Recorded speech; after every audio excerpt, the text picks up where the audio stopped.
Okay, so hi everyone. I have George here with me. George is one of my very best friends that I got to know when I was living in Australia. And George is currently living out of her camper van. And yeah, so as you can see, her bed is there behind her. And she and her boyfriend are traveling around Australia, which is awesome. But we're not really going to be talking about that today. Maybe some other, maybe some other episode. But today we're going to be talking about a significant event that happened in Australia about, 2 years ago, 3 years ago now, maybe, the Australian bushfires. And George has personal experience of this because she was living in the area where the bushfires were. She had a house there. So I'd love for you to hear about this massive, massive event that happened in the south of Australia and get it from George's point of view. So George is going to tell us a little bit about what happened and what happened afterwards, and yeah, and hopefully you learn something. And obviously, we're going to break down all the vocabulary and the grammar and everything in here. George, you don't have to have perfect grammar. I am just because what I'm analyzing here is like real language, like real speech. We're not practiced. We're not Yeah. trying to be perfect here. So talk as you would normally talk. So Yeah. you'll forgive the Australian accent. Well, this is the lovely part of it. So we've had the Irish accent, the English accent, American accent. So it's good to hear all the different accents, and of course, I love the Aussie accent. So it's great to hear, and it'll introduce our audience if they've never heard the Aussie accent. Then this is a great example of it.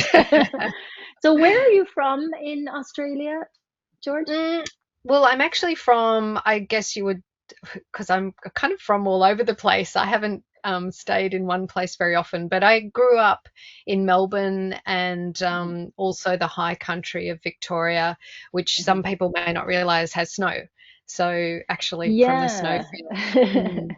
There is mountains, or there are mountains in Australia. Yeah, yeah, we do get snow. Yeah, Yeah, a lot of people think that Australia is just beaches and sunshine and sharks and snakes and things, but no, yeah. yeah, we do have snow. I mean, of course, it's nothing compared to Europe and so forth, but yeah, it's Yeah, skiable. Mm. yeah. Anytime I talk, because I live in France, anytime I talk to French people, like the first thing they mention are the sharks and the spiders. And it's so amazing how Australia is known for that, right? Yeah, I know. And the other thing we're known for is koalas. And Yeah. I think it's really sad that koalas have just been placed on the endangered species list. Oh, Yeah. really? Yeah, Really? yes. So, and that is a part of the impact of the Black Summer bushfires from a couple of Mm, years ago. We also lost, or another couple of species have gone on the threatened list as well. Like there's this amazing animal called the greater glider.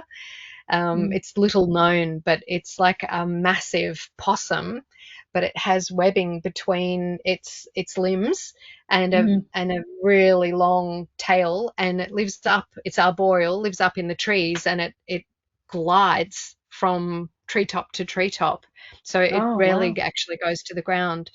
Of course, that's one of the species that just had nowhere to go with these catastrophic bushfires.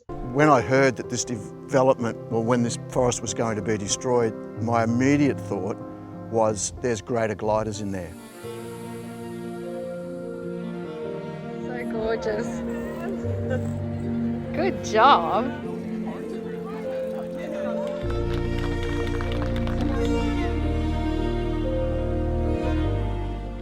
The the flames were towering. They were so high. Day became night. So, the embers were flying many kilometers ahead of the Mm. fire front. So a lot of people got caught out. And I mean, the reason I sort of got When involved you in when you this, say caught out, what do you mean by that? yeah, for instance, so the little town that I was living in, which actually I wasn't in at the time, but the town that we're speaking about is called Manana, like as in tomorrow. And across this waterway is another town called Conjola, and Conjola made worldwide news because that town, despite all of the governmental, SMS alerts and so forth, they didn't realize the fire was upon them, and many people lost their lives. Many houses were lost. So, and that fire actually blew across the waterway, and that was the first time it hit Manana. So although we were just really lucky, it blew it up the flank of this little tiny town. It's like a little coastal hamlet. We're surrounded by a national park, the Conjola National Park. So it blew up the side. Our local fireys managed to prevent it from impacting the houses. So that was Christmas Eve, 2019. And then 1 week later on New Year's Eve, it came from the other direction, and it was threatening from the other side, and it was actually burning the back fences of our properties. And we had aerial assistance, we had choppers, planes. You might have seen the massive aircraft dropping fire retardant over places. But then the fire was so massive that it was unsafe for them because of all of the smoke and low visibility. Unsafe for the aircraft and everything. Aircraft, yeah. Oh wow. So yeah, we did have ground crews, and we've got video that one of the ground fire crews, and this was a gang from Sydney actually, like that. The fireys from all over the country were coming to wherever the fire was to help. And overseas as well. And overseas, absolutely, yeah. So there's this footage that one of them's captured on their mobile phone of the back fences in Manana on fire, and they're just saying, like, we need help here now, otherwise this town is going to go down. Yeah, you need to send at least 3 of your trucks over to Manana. They're about to get smashed over this side.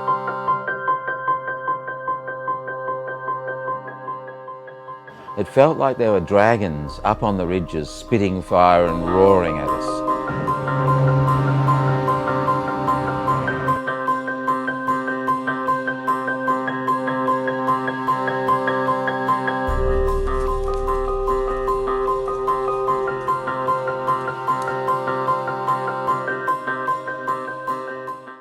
And there's nowhere to go because, there's one road in. It's like 14 kilometres. So there's one road out, and that road was cut off by fire. So if you had chosen to stay, you were stuck. The only place you could go was out to sea. So some people were getting in. Where were you? I was not in Manana that day. Right. Luckily. Yeah, well, yeah, luckily and not luckily. Because I sort of feel you kind of have this survivor's guilt or something or other. Like, you feel like you should have been there with your community helping. And look, the weird thing was I'd started this Facebook page when I moved to Manana just a few years earlier called Manana Matters. And it was about things that were going on in Manana, and it had an environmental bent because these swathes of land had been earmarked for housing developments some 15 years earlier. I knew that there were some really special species on these lands, and I could see that the fauna was quite particular to a coastal environment as well. And of course, the problem is that in Australia, anything that's near the beach, we keep tearing the habitat down for houses because it's the same where I live in Bidar. Yeah, people want to be near the beach, But anyway, getting back to where I was with the fires, I had started this page, and I happened to be somewhere where I was on the computer, and the people in Manana actually got cut off from the rest of the world. They didn't have phones, they didn't have power for about 3 days. They were actually cut off because the mobile phone towers burnt down. So Right. it's a really big tourist place because it's Mm, well out of the way. It's like so off the beaten track. It's not near any major center or anything. It's mhm. pretty remote, but it's a great tourist destination, holiday destination, and Mm, 66% of the homes there are holiday homes. They're not even lived right. in all year round. Yeah. Yeah. So of course there were a lot of tourists there. There were a lot of holiday makers there that go down for Because their Christmas it was holidays. around Christmas, right? It was Yeah. Christmas, between Yeah. Christmas and New Year. And so what happened was people were worried about my mum's there, or my brother's Yeah. there, or my friend's there, or does anyone know what's going on, you know? So I found out you could listen to the RFS, the Rural Fire Service, Yeah. their comms. There's a website where you can tune in live to their two-way radio communication. All So right. blow by blow, I was hearing them talk about what was happening at Manana, and I was Yeah. relaying it via Ah, on the this. Facebook page. Yeah, and on both occasions, and also I had a friend in there with a Yeah. satellite phone, and Ah, so ah. they were getting like factual information out to me. So I was able to Mhm. answer people's questions, and I was the only actual community Facebook page in Manana. So all of a sudden, I kind of became the oh, this is the person who can get the message through, and Yeah, the this is go-to who we need to woman. contact. Yeah. Yeah, Mm. like there were people who needed medication and people who needed, food, or babies that needed formula or whatever. And Mm. yeah, so but it was pretty cool. Through the people that were left in town, they triaged, they set up emergency centers. Yeah. They worked out how to Yeah. get people with boats to bring water in, and like it was incredible, like what we've just seen with the floods in up at Lismore, where the community rallied and were able to um, rely on each other, and help each Yeah. other out. Yeah. And these people, they they couldn't leave, or they didn't want to leave at that point, or Well, when the first fire, so this fire burnt for 74 days, the Currowan mega blaze, and it burnt an amazing swathe. I mean, this is just one of the fires. Like these fires burned all summer, and they burned right down from Victoria all the way up into Queensland as well. Like just oh massive. my God, I Um, didn't realize it burned all the ways up the state. yeah, yeah, Wow. yeah. Just really shocking, actually. And in our travels in our motorhome, we've actually driven from one end of where the fires happened up in Queensland and all the way down. And yeah, it really hits you when you literally drive through it, and it just keeps going. Oh, and here's Yeah. another And patch, and yeah, thousands of kilometers of. thousands. Yeah, yeah. Mm. Yeah, and so Wow. locally at Manana, the Conjola National Park is 11,000 hectares, and it burnt 95% of the park. Oh my God. Yeah, so the impact to our native flora and fauna has been Devastating. huge. Yeah. It's estimated that 3 billion animals, birds, insects, reptiles lost their lives in the fires. It's a mass extinction event.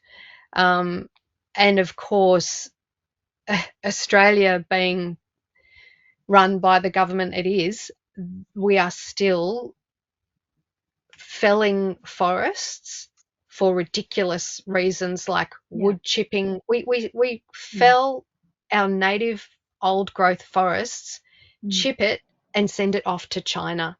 And Mm. apparently it's worth pennies. It's Right. ridiculous. Yeah. So anyway, Okay. Manana Because Matters it's. ended up becoming this environmental protection campaign because Mhm. what happened was once the fires had sort of gone through and everybody could regroup and okay, everyone's okay, and I think we lost one house in Manana itself. Um, Wow. In the end, it was just one house. yeah, God. also I forgot to mention that Yeah. Yeah. when all of the aerial crew left, a sea breeze came in, like in the nick Ah. of time, So the Wow. fire blew back on itself and the So town that's was what saved. saved. Yeah. Okay. Yeah, because otherwise people would have had to go into the water. And of course, what happened was the Oh my smoke God. and the embers Mm. and this toxic fumes. You'd have to be a long way out to sea not to, the kangaroos were jumping into the water, Oh my God. from the land. So, yeah, if animals didn't die from the smoke and the fumes and the flames, yeah, they were pretty lucky. So, uh, after everything, we sort of caught our breath, I suppose. We realized that 20-hectare parcel of land that had been slated for 180 houses Yeah. didn't burn. Oh So my God. all around was burnt, but this 20 hectares did not burn. So Hmm. immediately, and it was literally pegged out. They were going to clear the forest before Christmas and be Right. working over the Christmas period, Right. supposedly. Like to start And building these houses. to building Mm. these houses. And just really luckily, two of us from the community went to council and suggested that they should not allow it to proceed because at that time, because the noise, the Yeah. risk of bushfire, actually, we said, Yeah. just the fact that people are going there for some R&R, rest Mm. and relaxation, Yeah. and and even just all the trucks and so forth coming. I mean, the sound of chainsaws. Who Yeah. Yeah. animals Yeah. that are Yeah. Not over the displaced. Christmas break. Yeah. Mm. Yeah, and so luckily, we'd done that, and somebody at council obviously did something, and as it turned out, it didn't burn. So the first thing we did was reach out to the developer and say, listen, Yeah. we've lost so much. Like, there's Hmm. nothing left here. It's like, Mm. Armageddon. Yeah. And but your patch, I mean, there's a family of kangaroos in there. Oh. There's birds in there. There's Yeah. things They've that all kind survived. of, there's probably like tripled, quadrupled the amount of animals in there now because it's the only safe place. Yeah. Exactly, Yeah. exactly. And so, as it turned out, we ended up, we still have managed to stop them from clearing that forest.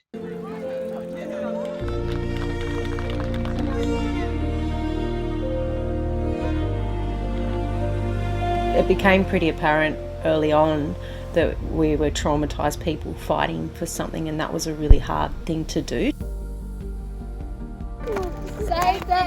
Manana Matters is a landmark campaign. WWF is partnering with the Environmental Defenders Office to gain stronger laws to protect critical habitat across 1.4 million hectares from Queensland to New South Wales and Victoria across 6 priority landscapes. In just a few days, a developer plans to bulldoze this precious bushland.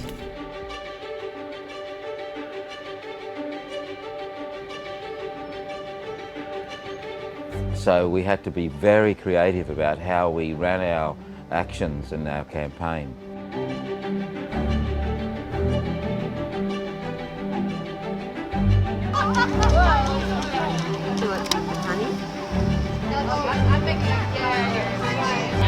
So it's great to have something that helps people imagine what it would be like to live in that bushland. We've been able to kind of use our experience to our media contacts and also our experience kind of, packaging the story to get it out. What I was able to bring was my filmmaking skills, and that's what I've contributed.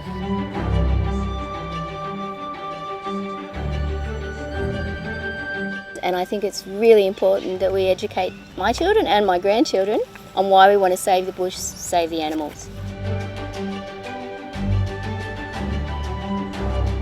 WWF wrote to the Australian and New South Wales Environment Ministers calling on them to protect that bush from development.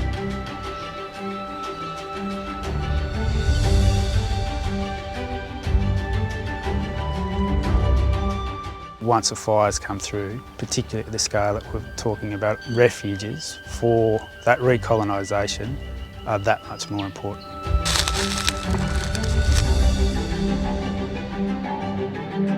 if we can't fight for what's happening right behind us and what's happening around us, how can we solve the global issues? And we hope it is a model for other communities around Australia to show that you can make your voices heard and make politicians sit up and take notice.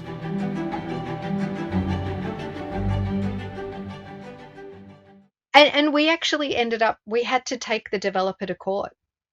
So we ended up with the assistance of an organisation called the Environmental Defenders Office. They're a bunch of wonderful lawyers who really care about the planet, animals, the environment, people, you know, and how we're part of the whole big thing. And they work pro bono. So you basically give them what you can, and we managed to raise $50,000, which they were extremely grateful for. But it's basically, they know they might never get any financial assistance from these groups, but we reached out to them and told them about the situation, and they immediately jumped on board. And so our argument was that because we didn't know the extent of the damage of the bushfires, it would be irresponsible for us to then go and destroy what little habitat there was left. Exactly as you've said, Kathryn, you know, it had become an ark, and it's what they call refugia. So is that a like an Italian word or a Latin word? I don't know. It's a technical term for like a refuge.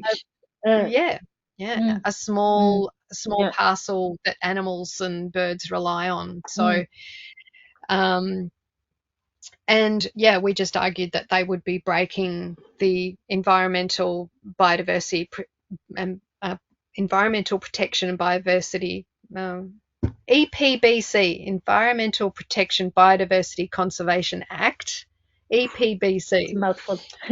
Yes, a law in Australia that says you can't knowingly do damage to a threatened species. So the ecological assessments, the biodiversity assessments that the previous owners had done were now 14 years old. So a lot changes in 14 years, and our argument was, and a hell of a lot changed since the bushfires. So we said, you really have to go and do those again, because we believe you would be having a significant impact. And it's actually in the hands of the developers to respond to that now, but they've chosen not to so far. There's no time limit for them to do that, and but in the meantime they can't build until they respond to this. That's right. Yeah, they can't. Yeah, because so they're biding their time for what? Either that they think that they won't win, you know, because ultimately the minister makes a determination. She'll either say, yep, you can go ahead, it's no problem, you won't have any impact, just go right ahead. Or she'll say, no, not now, not ever, that's ridiculous, preposterous, you know, like for all of these reasons. They can say that. Yeah. Yep, she can say that. Or she can say, you can go ahead, but with certain conditions. And those conditions might be, you can go ahead, but not for 20 years, once the surrounding forest has fully recovered, or whatever. So, we're biding our time. And meanwhile, a second development has come along, and we've had to fight that as well. And, you know, for another piece of land. Yeah, the 76 hectare one. And cruelly, that land, half of it was zoned environmental protection and half of it was slated for housing, about 350 houses, that one. Between the two of these places, they would have doubled the size of Manana, like ridiculous. I mean, these houses aren't cheap.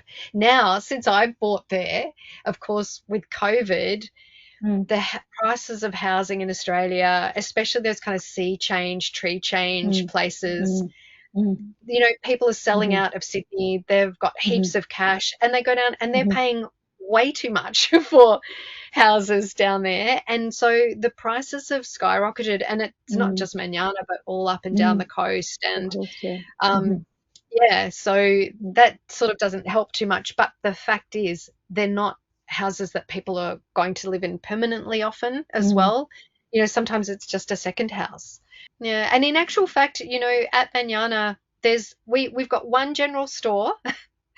It sells grog, ice, post office stuff, takeaway, general supplies, and fuel. Everything. It's the everything store. Everything store, which is so typical of the Australian, you know, remote, you know. But so there's no shopping, there's no schools, there's no hospital, there's no doctor, there's no hairdresser, there's no nothing, and it's half an hour drive if you want to do a grocery shop. We haven't solved the problem that there was one road in and one road out. So what? You're going to double the population in peak periods, that local fireys who are often the retired, you know, aging. Right, no, they're not full-time, I mean, they're volunteers, and you're just going to put more pressure on these poor people to try to protect life. You know, it's just all around the wrong way. And you know, anyway, that's kind of the other side of the housing argument. issue. Yeah. I mean, we at Manana Matters, we try to stay on point about the environment. You know, we're all about, because that's a big enough argument in itself, and you can't you know, you can't fight every battle as well. I think you have to choose which one you're gonna go with. And the locals are really hopeful. We already refer to it as the Manana Special Conservation Reserve. So we don't call it by the name of the proposed estate. We've decided that that's what it's going to be. And, you know, we have a vision that this will be a place where all of the lives that were lost, whether they be human or animal, they can be remembered here. It'll be you know, there'll be like a little trail around it with plaques and a commemorative opportunity just to even sit and reflect and be grateful for how we got through that. What a great idea. Well, and I really hope it happens. You wouldn't believe what's in there, like the really species. Tell me, oh my God, in there?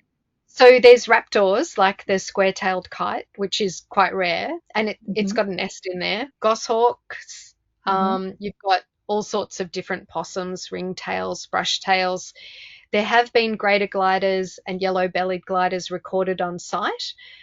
We've got these really amazing little tiny marsupials called Antechinus, and we've actually there's 3 different types of Antechinus: the mainland dusky, the brown, and the what's the other one? And it's one of the few places where you have all 3 species in the one area. And would they be native now to Australia? They'd only be in Australia, probably, right? 100%. 100%. Yeah. Bandicoots, lyrebirds, wombats, obviously kangaroos, eastern greys, red-necked wallabies. There's owls. There's like goannas, diamond pythons, all sorts of other insects. Bent-winged bat, other little microbats.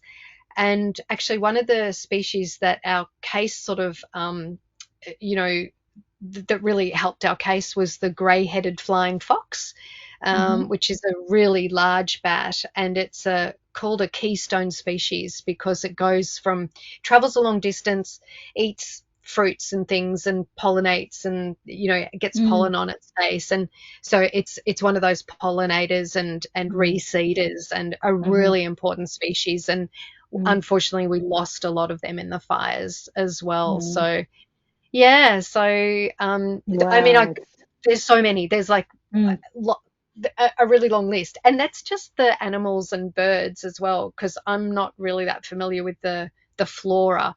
I'm more into animals and birds, but there are particular species there as well, endangered ecological communities. I just found that if if you stand up for what you believe in, before long you realize other people believe the Yeah, same thing and they're yeah. standing beside you, and And together. people just need a leader sometimes. They don't want to do it by themselves, you know. Yeah. Yeah, Mhm. yeah, or Mm, you just need someone to start, just to mm, take the first step, or mm, to like I said, I like created, like threw a stone and caused a ripple, and now it's mm. become a wave, and we want it to be a Yeah. tsunami of change. Right. Yeah. It's Oh, that's just lovely metaphor. Yeah. yeah. Hmm. And it's amazing the skills and experience and talent and everything that all of these people together have. Mm, When hmm. you throw all of that in, we've Mm, got everything we need.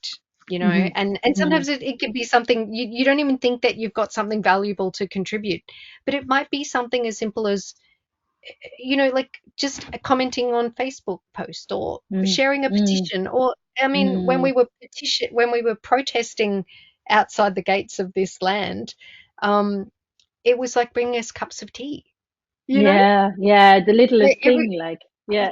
Yeah, Yeah. everyone's got Yeah. something to Yeah. contribute. So yeah, Yeah. Yeah. Okay, well, Jorj, thank you so much. And you're I welcome. really enjoyed this chat and to hear about it. I've heard little bits and pieces, but it was a great account. So thank you for your time. Thank you. It's nice to talk to you. Yes, bye, Jorj.